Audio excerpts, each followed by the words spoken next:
देखिए भैया, तो मैं इस वाले डायग्राम में आया था।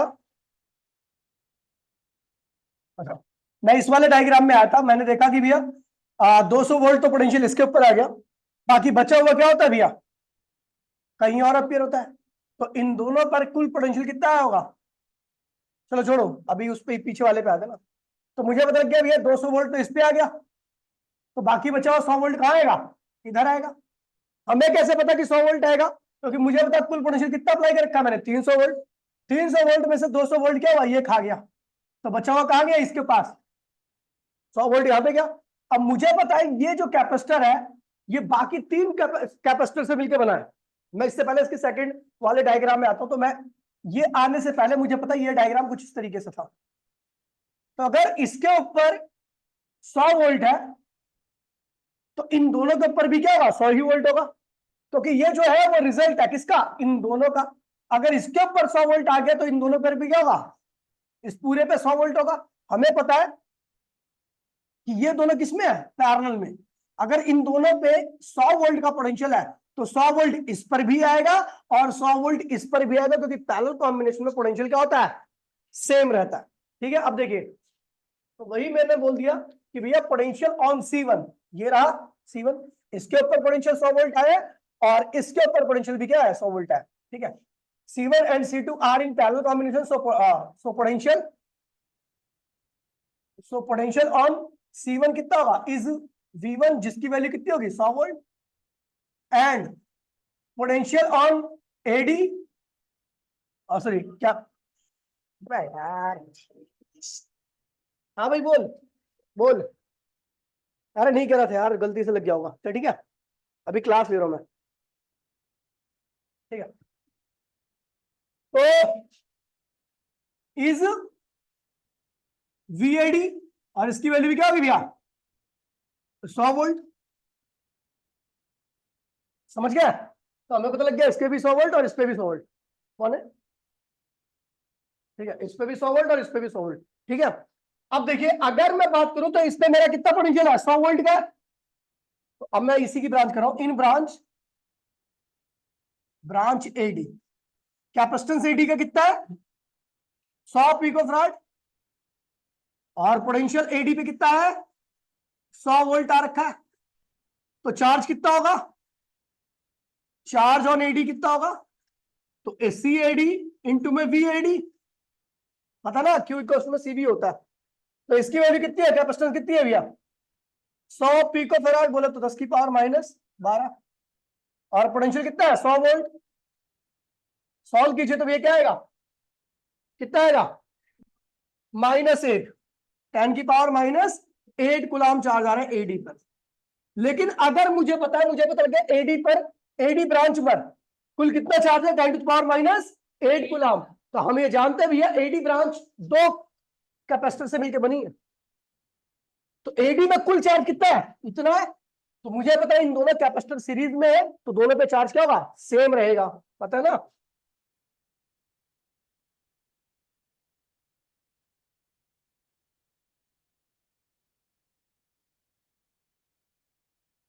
ठीक है, तो अब देखिए यहां पे कर रहा हूं मैं,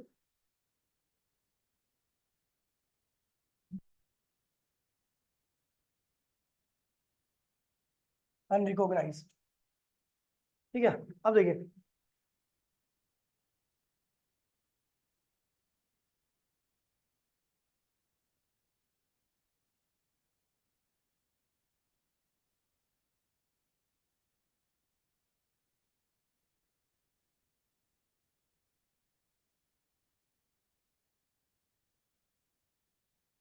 यहां कर रहा हूं। ठीक है, अब देखिए हमें पता लग गया भैया, तो AD branch AD branch consist with two capacitor. ठीक है, जो कि किसमें है? जो कि जो सीरीज में है। तो पोटेंशियल, सॉरी, चार्ज ऑन किस पे भैया? ये कौन सा C2 था ना? C2। हाँ, C2 पे जो चार्ज होगा यानी Q2 होगा। और चार्ज जो इस पे होगा C3 पे, वो क्या होगा Q3, वो किसके बराबर आएगा, AD के बराबर। और AD की वैल्यू क्या है, 10⁻⁻8 कूलम। ठीक है, अब मुझे C2 पर कैपेसिटेंस भी पता है, उसका चार्ज भी पता है, C3 का कैपेसिटेंस भी पता है, उसका चार्ज भी पता है। तेरा ध्यान नहीं लग रहा बेटा, बर्बाद हो रहा है तू। एंड हमें ये पता है कि भैया जो C1 है, जिसका कैपेसिटेंस 100 पिकोफैराड का है, उसके ऊपर पोटेंशियल हम ऑलरेडी बता चुके कितना हुआ है। And potential on C4,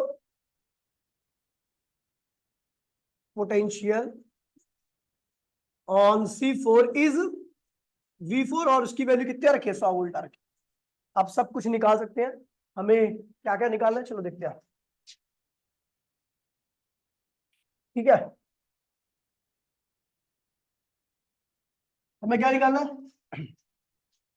charge और ईच कैपेसिटर पता लग जाएगा। चलो चार्ज और कैपेसिटर पता लगेगा, Q1 Q2 Q3। अच्छा Q4 की निकाल लोगे, Q4 क्या होगा, C4 इंटू में V4। C4 कितना है भैया, और C4, अच्छा ये तो ये नीचे है ना, वो तो पता लग जाएगा। द पोटेंशियल ऑन, अच्छा वो 1 है, C1 है वो, मेरे को यहाँ पे 1 लिखना है। C1 कैपेसिटर के ऊपर जो पोटेंशियल था V1, उसकी वैल्यू कितनी है, 100 वोल्ट है। तो Q1 क्या आ जाएगा, C1 V1। C1 कितना बेटा, 100 पिकोफैराड, और पोटेंशियल कितना उसके ऊपर, 100 वोल्ट है, जो हम पहले ही बता चुके हैं। तो इसके आंसर क्या है भैया, 10⁻⁸ कूलम आ गया इसके ऊपर। अब हमें हर कैपेसिटर के ऊपर चार्ज पता लग गया। अच्छा Q4 निकाल लिया हमने, Q4 निकाला, ये रहा Q4, ये निकाल। ठीक है, Q4 ये निकाल लिया, Q1 Q2 Q3 पता है, Q1 भी हमने निकाल लिया। ठीक है, अब हमें क्या क्या निकालना है, पोटेंशियल ऑन ईच कैपेसिटर। तो V1 क्या होगा, अगर निकाल भी लिया फिर भी मैं निकाल दे रहा हूं। V1 क्या होगा, Q1 अपॉन में C1। V2 क्या होगा, Q2 अपॉन में C2। V3 क्या होगा, Q3 बाय में C3। वैसे निकाल लिया मैंने आधा से ज्यादा पोटेंशियल। V4 क्या होगा, Q4 अपॉन में C4। एनर्जी क्या होगी, एनर्जी ऑन U1 क्या होगा, half C1 V1 square. U2 क्या होगा, half C2 V2 square. U3 क्या होगा, half C3 V3 square. U4 क्या होगा, half C1 C4 V4 square. अच्छा दूसरा फॉर्मूला भी अप्लाई कर सकते हो, क्योंकि आपने चार्ज निकाल रखा ऑलरेडी। टोटल एनर्जी निकालनी है, टोटल एनर्जी क्या होगी, U1 plus U2 plus U3 plus U4 जोड़ दीजिए। ठीक है भैया, तो इस तरीके से ये पूरा क्वेश्चन हो गया। ठीक है, आपको जो घर से ट्राई करके लाने जो क्वेश्चन, 2 डायग्राम दे रहा हूं, सारी चीजें ही निकालनी है। ठीक है, HW के लिए कुछ कैपेसिटर है,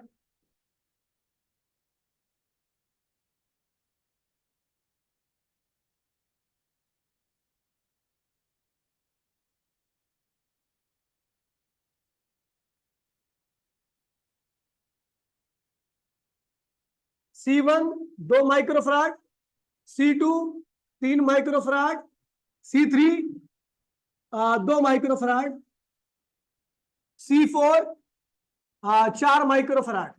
अच्छा बताओ, ये C1 C2 C3 एक ही ब्रांच में, तो किसमें होंगे, सीरीज में। और ये C4 उनके क्या होगा, C1 C2 और C3 का जो रिजल्ट आएगा उसके पैनल में क्या हो जाएगा, C4। अच्छा ये कितनी वोल्ट की बैटरी है, 100 वोल्ट की। आपको वही निकालना है, टोटल कैपेसिटेंस। दूसरा, चार्ज ऑन ईच कैपेसिटर। तीसरा, पोटेंशियल ऑन ईच कैपेसिटर। चौथा, एनर्जी ऑन ईच कैपेसिटर। ठीक है,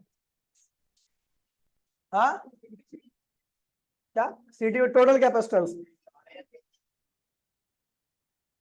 2 है 2। दूसरा, अभी इसमें आप व्हीट स्टोन ब्रिज भी पढ़ोगे।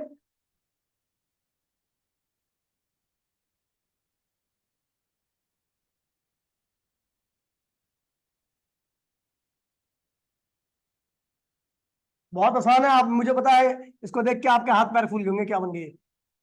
ठीक है, 2 माइक्रोफराड C1, C2 है 4 माइक्रोफराड, C3 है 2 माइक्रोफराड, C4 है 3 माइक्रोफराड, और ये क्या है C5 है 1 माइक्रोफराड। ये 40 वोल्ट की बैटरी है। अच्छा देखो, एक ब्रांच में ये क्या है C1, C2 और C3 क्या है सिंगल ब्रांच में, इनका जो रिजल्ट होगा वो C4 के साथ क्या होगा, अब ये सब जोड़ दिया तो वो C5 के साथ क्या होगा सीरीज में, वो किसमें होगा, सारा कुछ वही निकालना है, सब वही निकालना है, वही निकालना है जो पिछले क्वेश्चन में निकाला, जो पिछले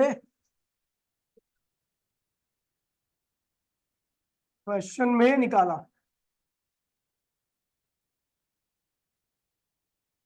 ठीक है भैया, तो ये इसके बाद ये सर्किट हो गया। इसके बाद कल एक बार और सर्किट की क्लास लूंगा, लेकिन वो हार्ड सर्किट रहेंगे, उनको रूल्स सॉल्व करने के लिए कुछ रूल्स को फॉलो करना पड़ता है, आप ऐसे नहीं कर सकते जैसे इनको किया। ठीक है, तो मिलते हैं अगली क्लास में। टाटा बाय बाय, जय हिंद जय भारत।